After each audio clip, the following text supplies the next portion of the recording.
اعوذ باللہ من الشیطان الرجیم، بسم اللہ الرحمن الرحیم۔ السلام علیکم ناظرین، میں ہوں سید علی نقوی اور آپ دیکھ رہے ہیں دی علی نقوی آفیشیل۔ علامہ اقبال کی ایک اور غزل کے ساتھ آپ کی خدمت میں حاضر ہوں۔ تو چلتے ہیں اور آج کی غزل کو سمجھنے کی کوشش کرتے ہیں۔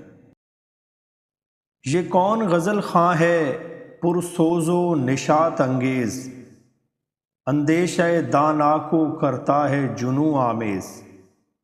مشکل الفاظ میں غزل خواں یعنی غزل پڑھنے والا، پرسوز و نشاط انگیز یعنی جس میں سوز اور خوشی بھری ہوتی ہے، اندیشہ دانا یعنی دانا کی عقل، جنوں آمیز یعنی مسرت انگیز۔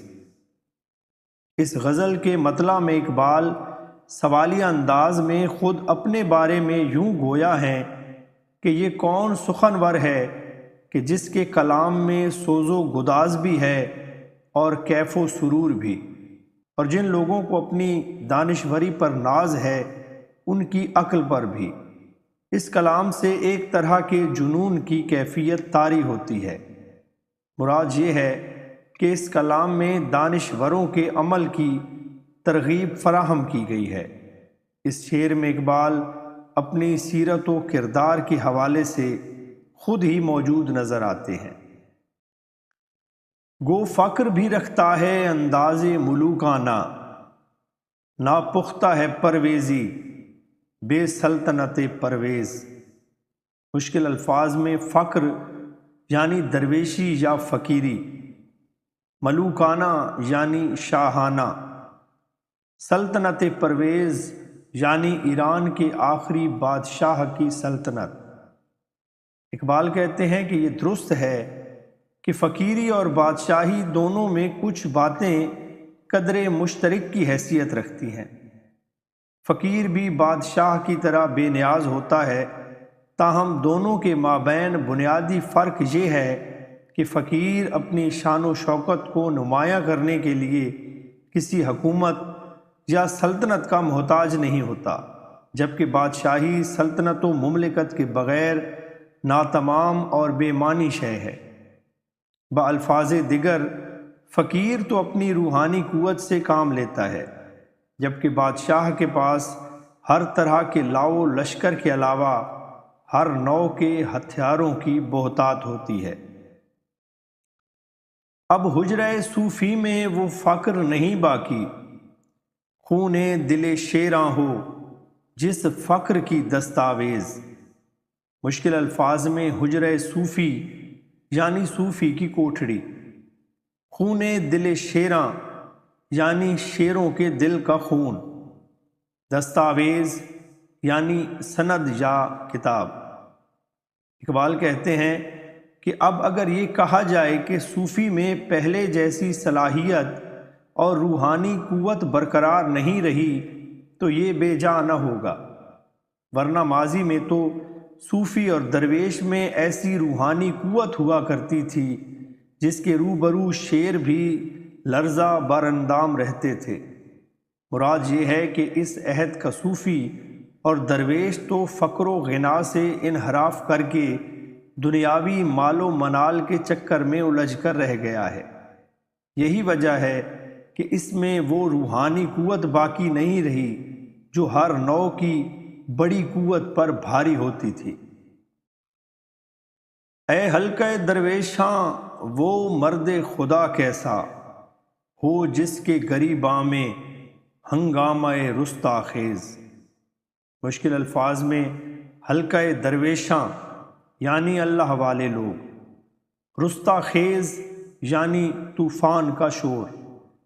اقبال اس شعر میں استفسار کرتے ہیں کہ ذرا اس حقیقی اور سچے درویش کے متعلق تو سوچو جو اپنے سینے میں زبردست روحانی قوت رکھتا ہے، ایسی روحانی قوت جو کسی بھی قوم میں انقلاب انگیز صفات پیدا کر دیتی ہے۔ اقبال کے اس شعر میں بنیادی مقصد یہ ہے کہ اپنے عہد کے ان صوفیوں اور درویشوں کو متنبہ کرتے ہیں کہ تم لوگ تو بے حسی اور بے عملی کے سبب اپنی روحانی قوت اور قدرت کی بخشی ہوئی صلاحیت کھو چکے ہو، لیکن آج بھی ایسے مرد درویش موجود ہیں جو قوموں میں انقلاب کی جوت جگانے کے اہل ہیں، جو ذکر کی گرمی سے شعلے کی طرح روشن، جو فکر کی سرعت میں بجلی سے زیادہ تیز۔ مشکل الفاظ میں سرعت یعنی تیزی۔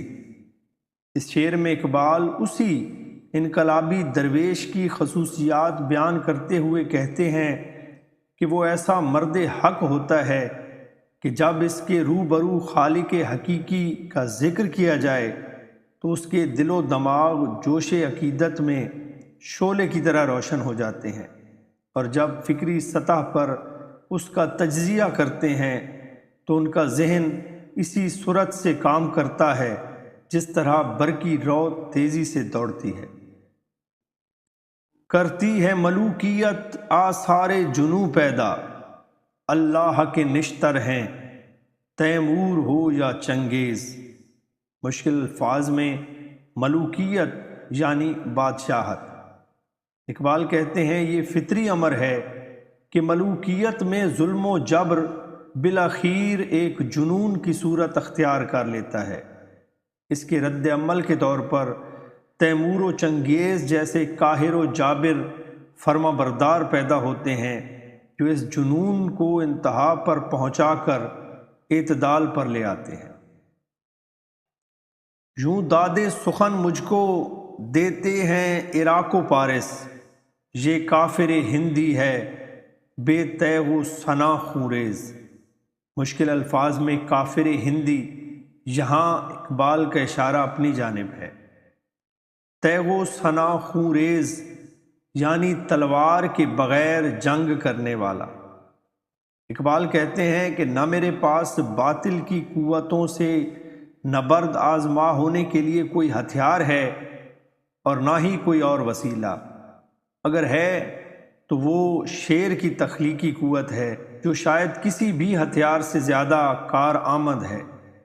ایران و عراق کے دانشور اسی لیے مجھے داد دینے پر مجبور ہیں کہ میں شاعری کو ہتھیار بنا کر باطل سے نبرد آزما ہوں۔ تو یہ تھی آج کی غزل، امید ہے آپ کو پسند آئی ہوگی۔ اپنا بہت خیال رکھیے گا۔ اللہ حافظ۔